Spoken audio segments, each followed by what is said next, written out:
quote this time. No quote. Let's say you Said it's just an discover a advertisement. magical gold coin that doubles every 25 years. 75 years later, you'd only have 8 coins. But In fact, 1,000 years later, you'd have but- over 1 trillion. because And it's in like just 4,600 exponential years, in how it your grows. gold coins would outweigh the observable universe. This periodic doubling is an example of exponential growth. Yeah, And exactly. while we're not, Because and it's in like just 4,600 exponential years, in how it your grows. gold coins are not in any danger of discovering a real-life golden goose coin. Something almost as consequential has been growing like this for the past 200 or so years: the global economy. Many economists think that an eternally growing economy is necessary to keep improving people's lives. I think it's And that if the possible global as long economy as we don't stops have growing, like people would fight more societal over the fixed amount of meltdown. value that exists rather than working to generate new value. And that raises the question, is infinite growth possible on a finite planet? yeah. We measure economic growth by tracking the total financial value of everything a country or the world produces and sells on I the guess market. eventually you get to These a products place can where help like us meet basic needs or improve don't our have enough individual and resources. collective quality of life.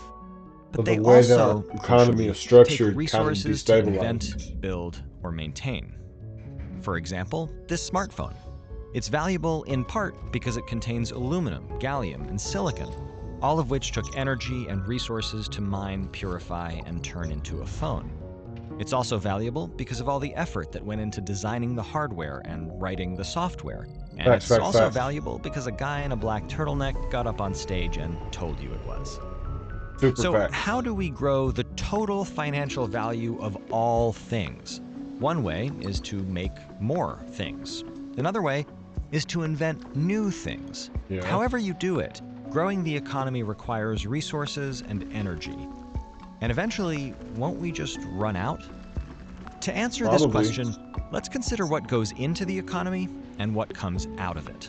Its inputs are labor, capital, which you can think of as money, and natural resources like water or energy.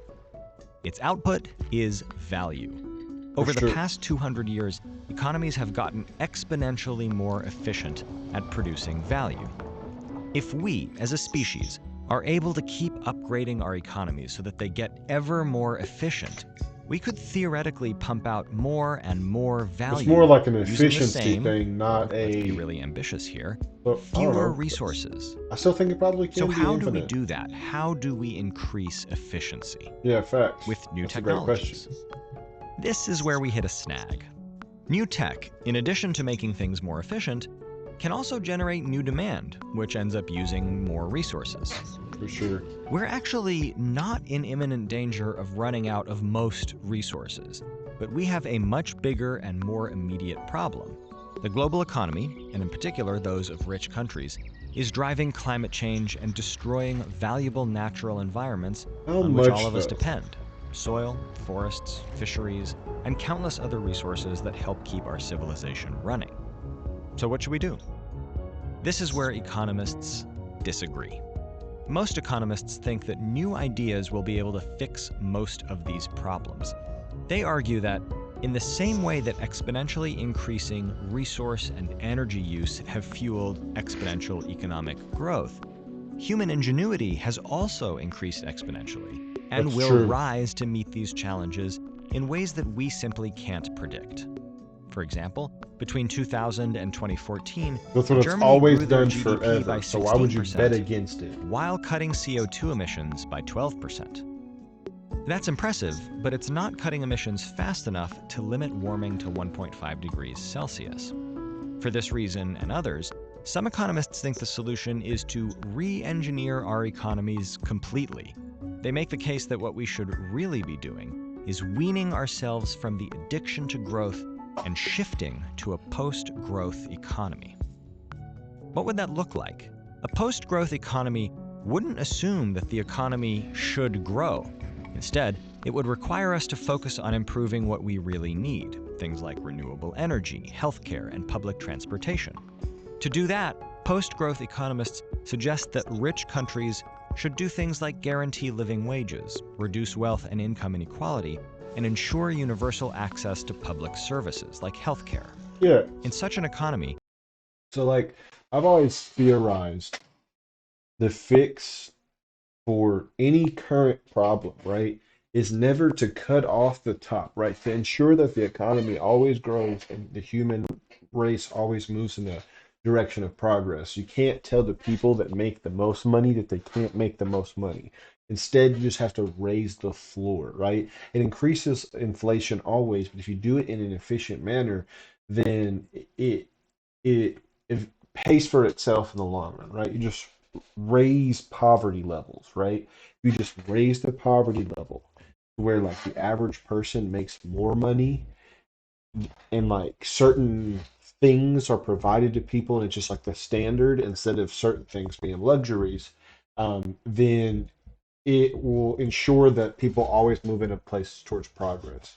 But when the it kind of separates, you know what I'm saying? When the bottom and the top separate too far away from each other, then things get kind of stinky.